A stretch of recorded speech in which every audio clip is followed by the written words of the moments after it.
गरीबी की जब बात आती है, जो रिपोर्ट आई है नीति आयोग की, उस पर क्या कहना चाहेंगे? आपको क्या लगता है इस रिपोर्ट के ज़रिए जो सरकार दिखाने का प्रयास कर रही है, सही है रिपोर्ट या उसमें कुछ लगता है कि ज़मीनी हकीकत कुछ और है? हाँ, देखिए ये सांख्यिकी का मामला है। सांख्यिकी का मामला जब कोई भी बिजनेस स्टार्ट होता है, जो कोई संस्था स्टार्ट होती है, वहाँ से लेकर के वर्तमान तक की बात की जाती है।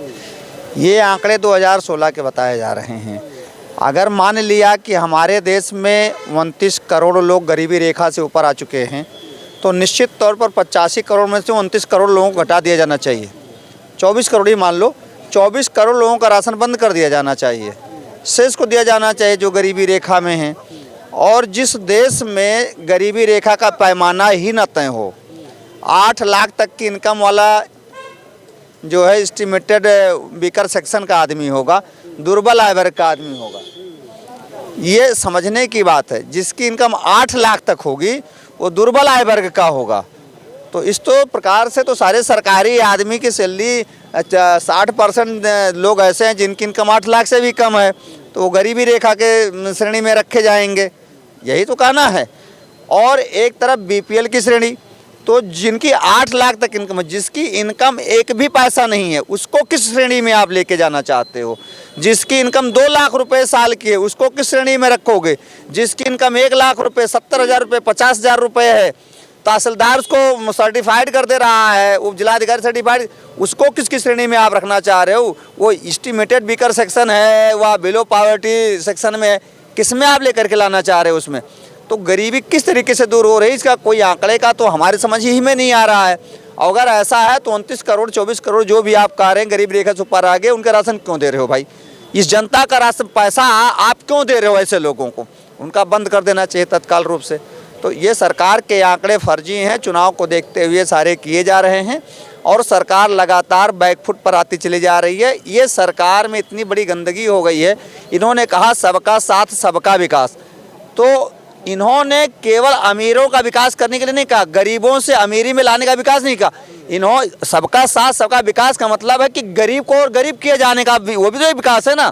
गरीब को अति गरीब बनाना ही विकास, वो भी एक विकास है।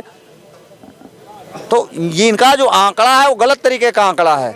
सबका साथ सबका विकास, गरीब को अति गरीब बनाना है, अमीर को अति अमीर बनाना है, ये है इनका आंकड़ा सबका साथ सबका विकास का। हमको ऐसा प्रतीत।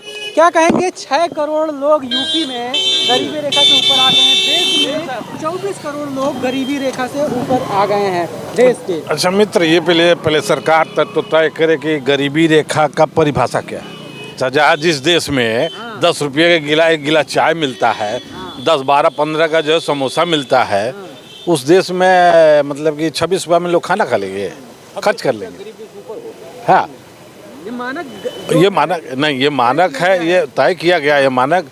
तो ये भाई अभी हमको समझ में नहीं आता है, कोई जिसने तय किया है वो जरा, आप अपना जो है सारी सुविधाएं समय समय पर बदलते रह रहे हैं, तो उसका नहीं बदलना चाहिए। मानक वही ना, हर साल अपडेट होता है। नहीं, हाँ, जो मानक है उतना ही है। हाँ, तो वही तो मैं कह रहा हूँ। अभी 26 रुपये में अगर वो खा के दिखा दे तो जो कहिए सो, हाँ वैसे ही है।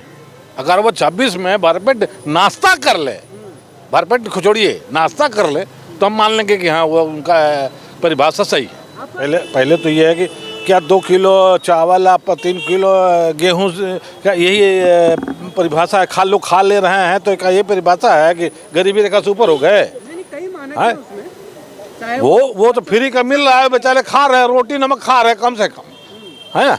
बाकी सब्जी का जरा हालचाल देख लीजिए, दाल का हालचाल देख लीजिए, बाजार में क्या है, कैसे कोई खा पाएगा? जिसने तय किया है भगवान मालिक है, भगवान को सद्बुद्धि दे कि अपने तो जो है सारी सुविधाएं हैं, 2 लाख 4 लाख महीना में लेते हैं और दूसरे को कहते हैं 26 रुपये तो खा लो। भाई साहब ये डाटा सही नहीं है, बिल्कुल सही नहीं। मुझको क्यों सही? मतलब क्या सरकार क्या साबित करना चाह रही है? अब सरकार क्या साबित करना चाह रही है? सरकार जाने गरीबी रेखा के ऊपर उठाने का 26 रुपये, वही तो कह रहे 26 रुपये में होता क्या है भाई मेरे? एक चाय और एक समोसा नहीं खा पाएंगे 26 रुपये में। शर्मा चाय वाला 20 रुपये 25 रुपये का चाय देता है, 25 रुपये का समोसा देता है। अब बताइए सर,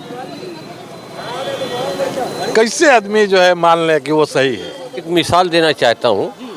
पहले मैं किसान हूँ, पहले यूरिया की बोरी जो है 50 किलो की आती थी। मोदी जी के कार्यकाल में 45 किलो हो गई और फिर अभी जो है रिसेंटली वो 40 किलो की हो गई और रेट वही है। और 10 रुपया किलो 10 किलो जो है घट गया है। जैसे पार्ले की बिस्कुट जो है का उसकी साइज़ जो है घटा दी गई है, रेट वही है। अरे ये फर्जी बाबुओं की दास्तान है। ये विधानसभा और नीति आयोग में बैठ के लिखते हैं बाबू।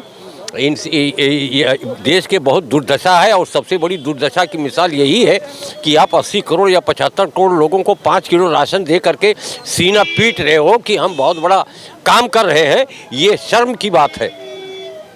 और इधर 13.5 सुन लीजिए, 13.5 लाख करोड़ रुपया उद्योगपतियों का मोदी सरकार ने माफ़ किया है। और ये देश जो है 50 लाख करोड़ रुपया पहले 10 साल पहले के जितने प्रधानमंत्री 47 से लेकर के 2014 तक थे, सिर्फ 50 लाख करोड़ रुपया कर्जा था भारत पर। आज वो 5 लाख करोड़ रुपया जो है वो कर्जा हो गया है भारत पर। ये इनकी तरक्की है। और ये 75 करोड़ लोगों को 5 किलो राशन दे रहे, ये शर्म की बात है। अरे भाई ये सरकार खाली मोदी जी मुखौटा है। असली प्रधानमंत्री तो अदानी और अंबानी है। ये उनके जो है वो उनके लिए मार्ग प्रशस्त करते हैं कानूनी हिसाब से। मोदी जी पार्लियामेंट में और पार्लियामेंट के बाहर रेलवे बिका, हवाई अड्डा बिका, कोयला बिका, बिजली गई। अब ये पब्लिक त्राह कर रही है। तो आज जो है प्राण प्रतिष्ठा के नाम पर लोगों को जो है भरमा रहे हैं कि हम बहुत बड़े राम भक्त हैं। कौन राम भक्त नहीं है? सारे लोग राम भक्त हैं। चारों शंकराचार्य जिनकी हैसियत पोप के जानपाल यानी जेसस जो है क्रिश्चियंस को मानने वाले जो लोग हैं, जो रोम में पोप जानपाल बैठते हैं, जो उनकी हैसियत है वही हैसियत हमारे चारों शंकराचार्य की है।